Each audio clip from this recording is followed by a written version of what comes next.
Hey, J-Bo, I'm just curious about how you and the guys are doing mentally with all these injuries, and it's unusual to have this many. And just talk maybe a bit about how the group is handling it as a group, and maybe you individually having been through one yourself in terms of the mental side of the injury bug.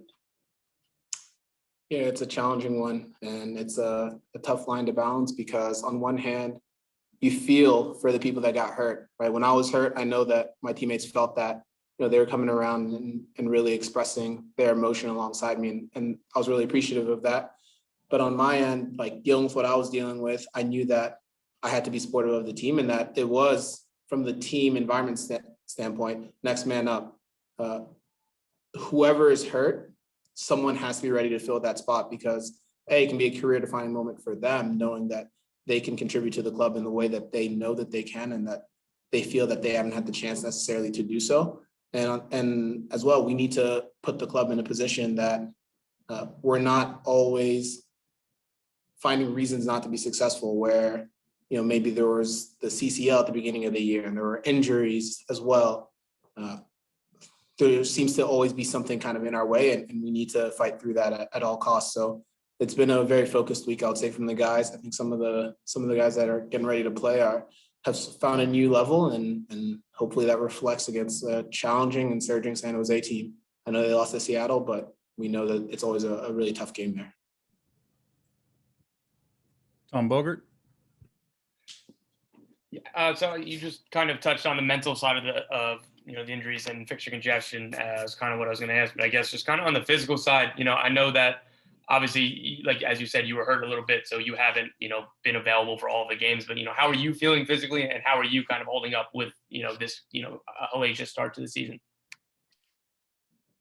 Physically, it's been a really challenging 6-7 months, dating back to the concussion, but preseason I thought was a pivotal moment for me where I was able to build rhythm, getting those preseason games in. And then unfortunately I was hit with that hamstring about a week before CCL started, something that I was really looking forward to personally, having when MLS is back.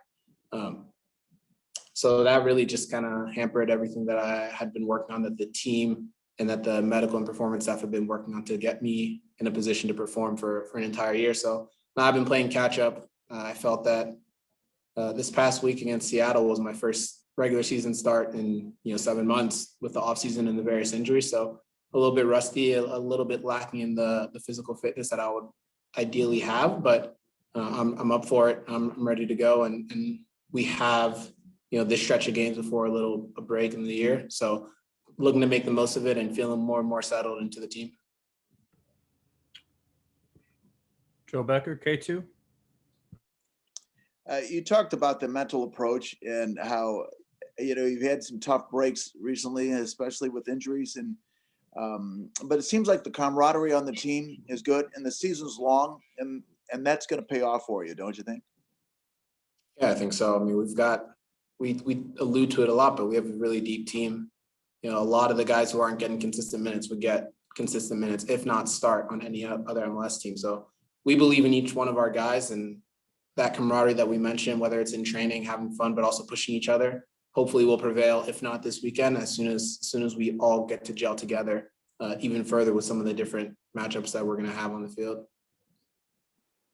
But yeah, just to carry on that, it's important not to get too caught up in the moment of these injuries, right? Injuries happen. They're part of the course of a year, and they're extremely unfortunate.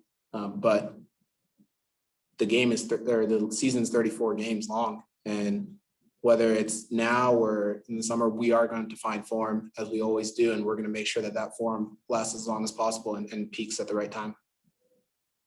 You have any more questions for Jeremy? Caitlin Murray. Yeah. When there's injuries, obviously there's an obvious immediate effect, which is the best players on the field are not getting on the field.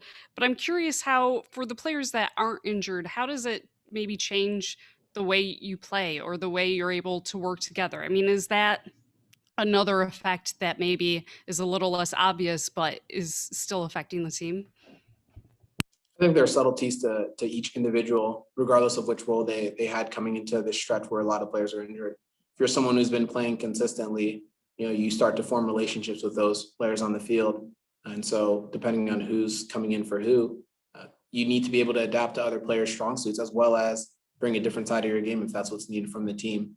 It's the ability to be flexible in challenging circumstances that has allowed our team to achieve a lot of success in tournaments, playoffs, regular seasons. And we're hoping that kind of carries us this time around too. Time for one more, and we'll go to Kyle Pennell.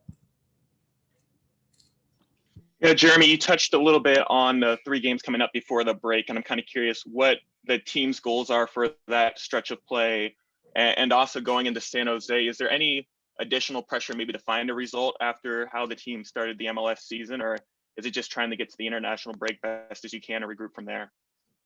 No, I don't think there's any additional pressure. We put pressure on ourselves first and foremost every time we step onto the field. This is a team that's used to winning trophies, and that's used to at least competing for every game and every competition that we're in. So no additional pressure at this point. And I think the goal is to get 3 points in each of these games. They're going to present different challenges, but these are teams that historically we have found a way to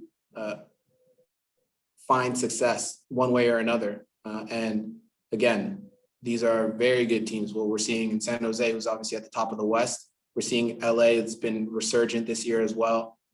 And Philadelphia as well. We know what they're doing in CCL, and we know the threats that they bring in MLS as well. So it's about having respect for the opponents, but knowing that we shouldn't be in awe of their position or the form that they're in. We can bring the same level as them, and anything short of 3 points each game is going to be disappointing. With that said, you take each game one game at a time, and you go for those 3 points at a time. And once you get those 3 points, you look at the next one and the next one, but you don't put your head down if you don't get the full 3 in one moment.